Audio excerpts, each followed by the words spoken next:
Literatura de cordel, imagens do sertão. Aqui João Carlos Espíndola, com mais uma gravação de romance de literatura de cordel para você. E dessa vez, meu amigo, minha amiga, nós vamos gravar aqui o romance de número 806, de um total de 1000 romances de literatura de cordel que nós pretendemos gravar aqui no canal Imagens do Sertão. Se você, meu amigo, minha amiga, ainda não é inscrito aqui no nosso canal, eu peço a você que procure o botão inscrever-se e deixe-nos aí a sua inscrição. Ative as notificações do YouTube, o sininho do YouTube, porque quando você ativa o sininho do YouTube, o YouTube te avisa toda vez que nós gravarmos aqui um novo romance de literatura de cordel. O YouTube também vai te avisar toda vez que nós estivermos aqui ao vivo, pois de segunda a sábado nós temos aqui no canal gravação ao vivo de literatura de cordel. Por isso que é importante você ativar o sininho do YouTube, todas as notificações do YouTube. De segunda a sábado, a partir das 7h30 da noite, nós estamos aqui. Venha se divertir conosco. Estou aqui aguardando vocês, beleza? Este romance aqui, o nome dele é um Beato Pistoleiro ou Aleijado da Cruz, do autor Manuel Camilo dos Santos. Esse romance é muito bom. Eu considero, na verdade, um dos melhores romances do autor Manuel Camilo dos Santos, apesar de que este romance não teve assim tanto sucesso, né? Não é muita gente que conhece este romance. Se você já conhecia este romance, comenta aqui, faça seu comentário, fala: João, eu já conhecia ou ainda não conhecia. Eu já li esse romance aqui há um tempo aí, mais ou menos uns 5 anos atrás, e eu gosto muito desse romance. Um Beato Pistoleiro ou O Aleijado da Cruz, do autor Manuel Camilo dos Santos. Ele fala do meu estado, né? Ele fala do Maranhão, que é o meu estado. Ele fala do Mearim. O Mearim, pessoal, é uma região do Maranhão, né? É uma região. Eu mesmo nasci na região do Mearim. E eu vou falar a verdade para você, eu sinto muitas saudades do meu estado. Pretendo um dia ainda retornar para o meu estado, mais para frente, né? Agora não, vamos lá. Manuel Camilo dos Santos, um Beato Pistoleiro ou Aleijado da Cruz. Deus eterno, onipotente, dai-me pensamento e luz, para eu versar um passado, de onde o título se deduz, um Beato Pistoleiro ou Aleijado da Cruz.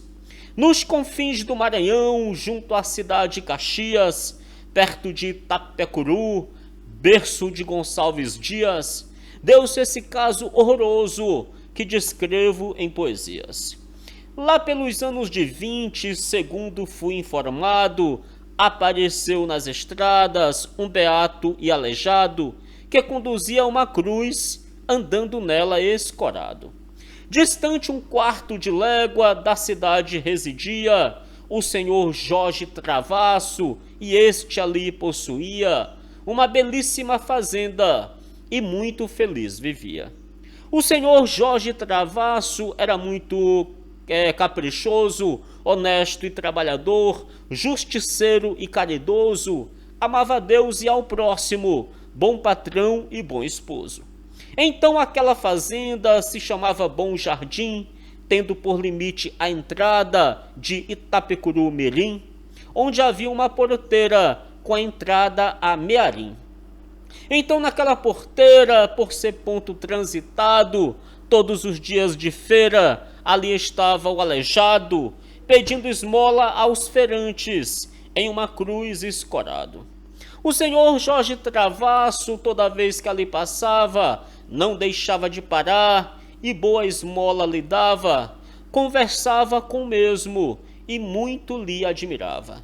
Porque aquele aleijado chamava tudo a atenção, escorado numa cruz, e vestido no roupão, escuro e muito comprido, que se arrastava no chão. Além daquele roupão, a cruz coberta de fita um rosário no pescoço, assim como quem imita um beato penitente das ordens dos carmelitas. Quando via uma pessoa dele se aproximando, ele beijava o rosário e começava rezando para o lado da pessoa, saía num pé saltando. Saltando em um dos pés da cruz fazia muleta, pondo em um dos sovacos um dos braços da cruz preta. Sua reza era um resmungo e o riso uma careta. E Jorge Travasso tinha pena daquele aleijado, devido viver sozinho, ali tão desamparado, entendeu de protegê-lo, com viver mais confortado. Chamou-o para sua fazenda e levou em companhia, lá entregou-lhe uma casa para sua moradia, e ficou dando ao mesmo tudo quanto carecia. Chamou os filhos e a esposa e disse com atenção: considerem este aleijado como filho e como irmão. É um pobre penitente e digno de compaixão. Então disse o aleijado, que se chamava João, aleijado de nascença e beato por devoção, natural de São Luís, sem pai, sem mãe, sem irmão. Ali deixou de pedir, tendo tudo o que queria, boa cama para dormir, então a comidoria já vinha feita para ele 3, 4 vezes por dia. E tinha todo o direito de qualquer fruto colher, para sua alimentação só não podia vender, podendo até exigir o que quisesse comer. Ali ficou o beato, sem precisar pedir mais, o fazendeiro com os seus o estimavam demais, sem saberem que ele era um falso, um monstro, um voraz. Essa história, pessoal, pelo que meu avô contava, ela aconteceu de verdade no Maranhão.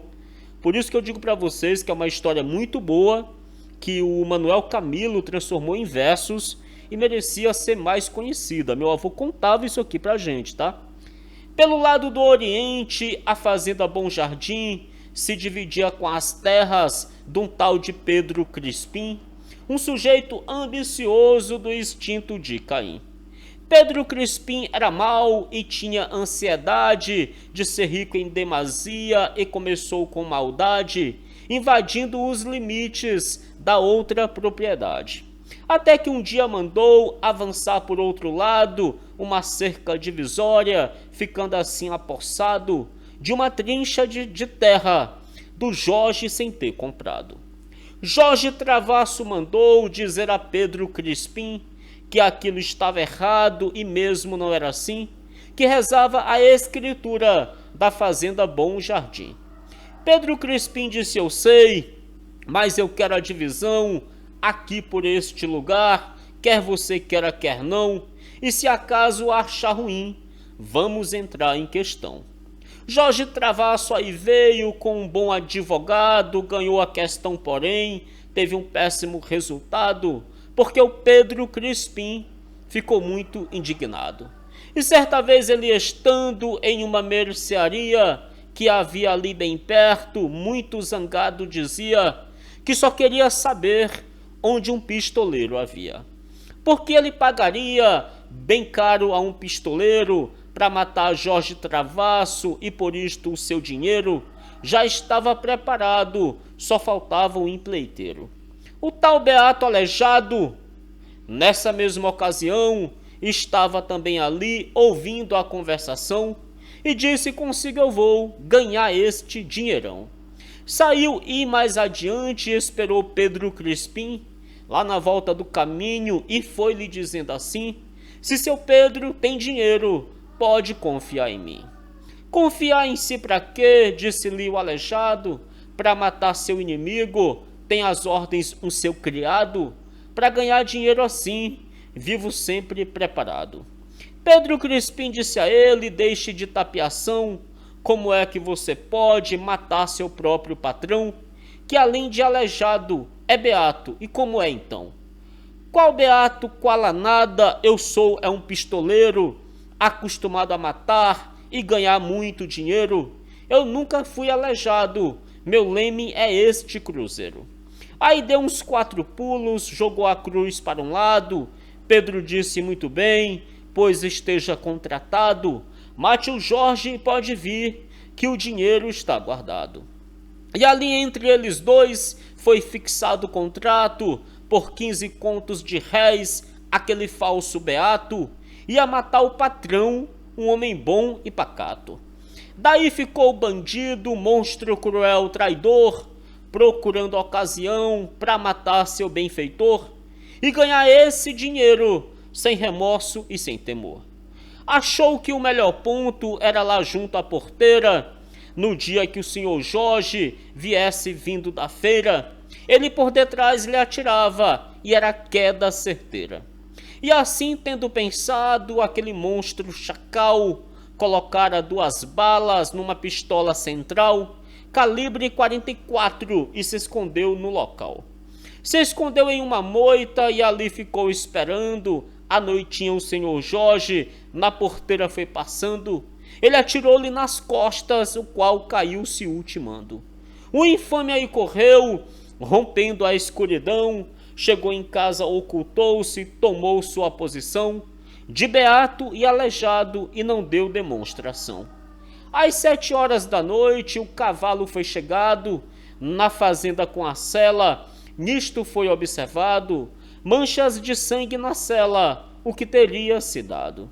Logo alguém saiu correndo pela estrada da feira e logo assim que foi chegando, bem encostado à porteira, encontrou o homem morto, aí voltou na carreira. E chegando na fazenda, relatou o sucedido. Nisto a mulher e os filhos fizeram grande alarido. Vem chegando o aleijado, lhe contaram o ocorrido. Pessoal, eu quero explicar também que quando eu falei assim que a história é muito boa, é no sentido do que aconteceu, né? Para transformar em versos, né? É claro que o assassinato de um pai de família, a morte de um pai de família, de um homem bom, né? Que meu avô falava que o João Travasso era um homem bom, um homem honrado. É claro que uma história dessa não é boa.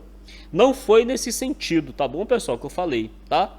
Eu falei no sentido assim, que o Manuel Camilo fez o cordel sobre um fato que aconteceu e que o jeito como ele escreveu ficou muito bom, contando a história. Beleza? Sim? Só para explicar, tá bom? Porque senão vai parecer que eu falei que foi boa a morte do cidadão, jamais. Eu sei que vocês entenderam, peço até desculpas por estar aqui explicando, tá bom? E chegando na fazenda, relatou o sucedido. Nisto a mulher e os filhos fizeram grande alarido. Vem chegando o aleijado, lhe contaram o ocorrido. O aleijado caiu, com as mãos cobrindo o rosto, chorando dizia: ó Deus, que tristeza, que desgosto, mataram meu protetor, de viver perdi o gosto. Esta tristeza mais nunca do meu coração não sai, em matarem meu patrão, meu protetor, meu bom pai. Este pobre penitente, agora para onde vai? O consolaram dizendo: se conforme seu João, o Senhor daqui não sai, vai ser como nosso irmão. O que papai lhe fazia, nós lhe faremos, pois não. Trouxeram o morto para casa e quando este chegou, aumentou o alarido, o aleijado chorou, mais do que toda a família.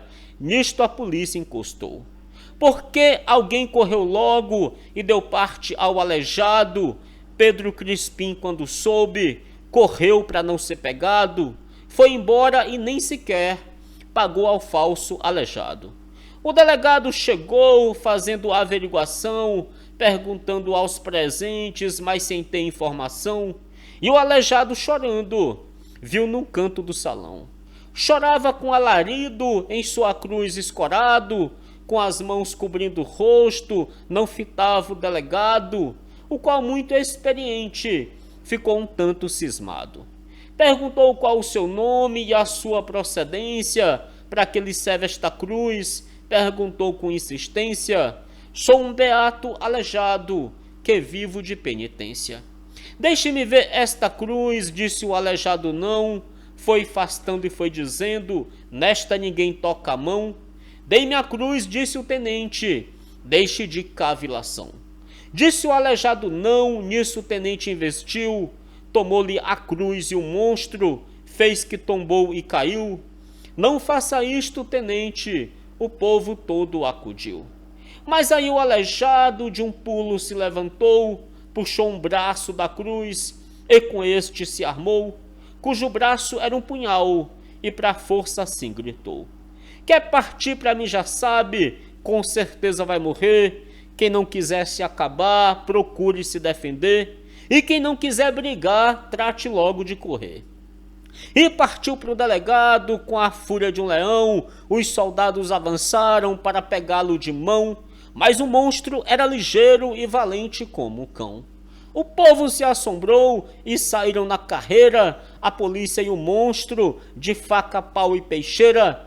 Até dentro do salão foi a maior bagaceira. Lutaram quase uma hora até em pleno salão, virando tudo e quebrando, foi a maior confusão. Até o caixão do morto caiu, rolou pelo chão. Por fim agarraram o monstro e lhe tomaram o punhal, amarraram ele de corda.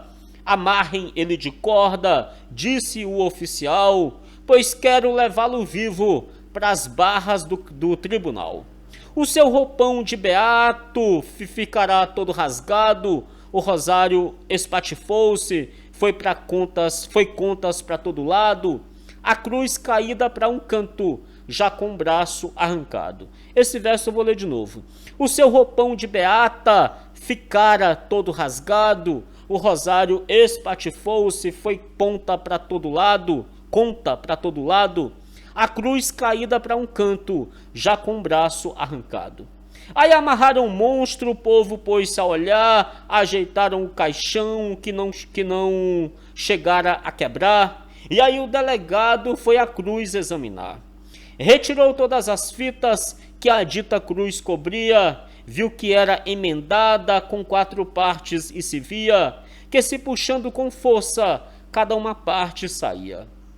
A cruz era toda oca, num braço tinha um punhal, no outro uma grande faca e na parte principal, de cima ele encontrou uma pistola central.